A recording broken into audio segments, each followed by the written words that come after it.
നമസ്കാരം. കഴിഞ്ഞ കുറച്ച് ദിവസങ്ങളായി നടി മഞ്ജു വാര്യരുമായി ബന്ധപ്പെട്ട് സോഷ്യൽ മീഡിയയിലൂടെ നിരവധി അവകാശവാദങ്ങൾ ഉന്നയിക്കുകയാണ് സംവിധായകൻ സനൽകുമാർ ശശിധരൻ. ഇതിന് പിന്നാലെ നടി പോലീസിൽ പരാതിയും നൽകിയിരുന്നു. നടിയുടെ ജീവന് അപകടമുണ്ടെന്നും അവരെ കാണാനോ സംസാരിക്കാനോ അനുവദിക്കുന്നില്ലെന്നും പൊതുസമൂഹത്തോട് വിളിച്ചു പറയുന്നതാണ് ഇത്തവണയും തനിക്കെതിരെ കേസ് നൽകിയിരിക്കുന്നതെന്നാണ് സംവിധായകൻ പറയുന്നത്. സോഷ്യൽ മീഡിയയിൽ വ്യാപക വിമർശനം വരുന്നുണ്ട് സനൽകുമാർ ശശിധരന്. പുറത്തുവിട്ട ശബ്ദരേഖയിൽ സംസാരിക്കുന്ന സ്ത്രീ മഞ്ജു വാര്യർ അല്ലെന്ന് ഏവരും പറയുന്നു. നടിയെ മനഃപൂർവ്വം വിവാദങ്ങളിലേക്ക് വലിച്ചിഴയ്ക്കാനാണ് ശ്രമിക്കുന്നതെന്നും വാദമുണ്ട്. മഞ്ജു വാര്യരോട് തനിക്ക് പ്രണയമാണെന്ന് സനൽകുമാർ പറയുന്നുണ്ട്. വർഷങ്ങളായി നടിയെ വിടാതെ ശല്യപ്പെടുത്തുന്നത് എന്തിനാണെന്ന് സോഷ്യൽ മീഡിയ ചോദിക്കുന്നു. ഇതിനിടെ സംവിധായകന്റെ സ്വകാര്യ ജീവിതവും ജനശ്രദ്ധയിലേക്ക് വരുന്നു. വിവാഹമോചിതനാണ് സനൽകുമാർ. ബന്ധം പിരിയുന്ന കാര്യം സനൽകുമാർ തന്നെയാണ് സോഷ്യൽ മീഡിയയിലൂടെ അറിയിച്ചത്. സിനിമയോടൊപ്പമുള്ള യാത്രയിൽ താൻ വ്യക്തിജീവിതത്തെ പലപ്പോഴും മറക്കുകയോ മാറ്റിവെക്കുകയോ ചെയ്തിട്ടുണ്ടെന്നാണ് അന്ന് സനൽകുമാർ പറഞ്ഞത്. തിരുവനന്തപുരം ഗവൺമെന്റ് ലോ കോളേജിൽ വെച്ചാണ് ഞങ്ങൾ കണ്ടുമുട്ടിയതും ഒരുമിച്ച് ജീവിക്കാൻ തീരുമാനിച്ചതും. പിന്നീടുള്ള 20 വർഷങ്ങൾ പുസ്തകങ്ങൾ എഴുതാവുന്നത്ര കയ്പും മധുരവും നിറഞ്ഞതായിരുന്നു. വിവാഹശേഷമുണ്ടായ നിരവധി പ്രണയബന്ധങ്ങളും ദാമ്പത്യ ജീവിതത്തിന്റെ തകർച്ചയ്ക്ക് കാരണമായിട്ടുണ്ട്. ജനകീയ പങ്കാളിത്തത്തോടെയുള്ള സിനിമാ നിർമ്മാണവും സിനിമാ വണ്ടി വഴിയുള്ള വിതരണവും പ്രചരണവും അവഗണനകൾക്കെതിരെയുള്ള പൊരുതലുമൊക്കെയായിരുന്നു എന്റെ സിനിമാ ജീവിതം. ഇതിനിടെ 2 കുട്ടികളുള്ള കുടുംബം എനിക്ക് എങ്ങനെ ഉണ്ടായെന്നും ഇതുവരെ എങ്ങനെ നിലനിന്നെന്നും വിശദീകരിക്കലാണ് പ്രയാസമെന്നും വിവാഹമോചന സമയത്ത് പങ്കുവച്ച കുറിപ്പിൽ സനൽകുമാർ ശശിധരൻ പറഞ്ഞിരുന്നു. ഒഴിവു ദിവസത്തെ കളി, സെക്സി ദുർഗ, ചോല, വഴക്ക്, കയറ്റം തുടങ്ങിയവയാണ് സനൽകുമാർ ശശിധരൻ സംവിധാനം ചെയ്ത സിനിമകൾ.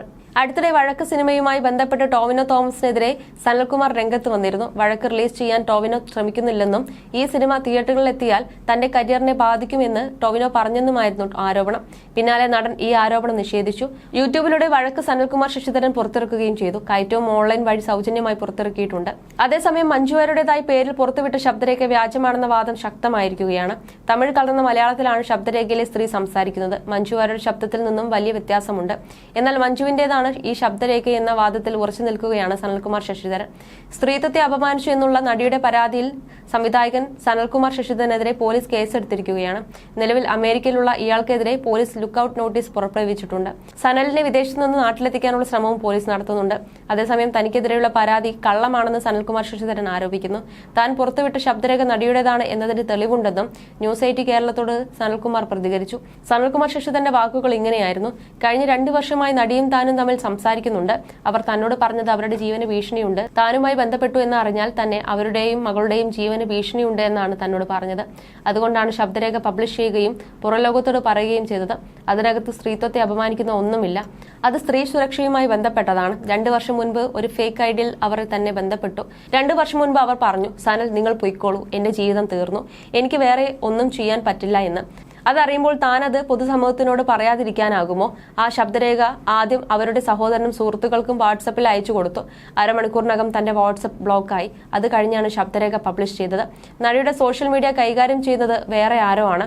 അവർക്കതിൽ നിയന്ത്രണമില്ലെന്നാണ് അവർ തന്നോട് പറഞ്ഞത്. അവരെ ആരാണ് അപായപ്പെടുത്താൻ ശ്രമിക്കുന്നതെന്ന് തനിക്കറിയില്ല. അക്കാര്യം ഫോണിൽ പറയാൻ പറ്റില്ല, നേരിട്ട് പറയാനേ പറ്റൂ എന്നാണ് തന്നോട് നടി പറഞ്ഞിട്ടുള്ളത്. 2 വർഷമായി രാത്രിയും പകലും ഞങ്ങൾ സംസാരിക്കുന്നുണ്ട്. അത് നടി തന്നെയാണ് എന്നതിന് തന്റെ കയ്യിൽ തെളിവുണ്ടെന്നും സനൽകുമാർ ശശിധരൻ പറയുന്നു.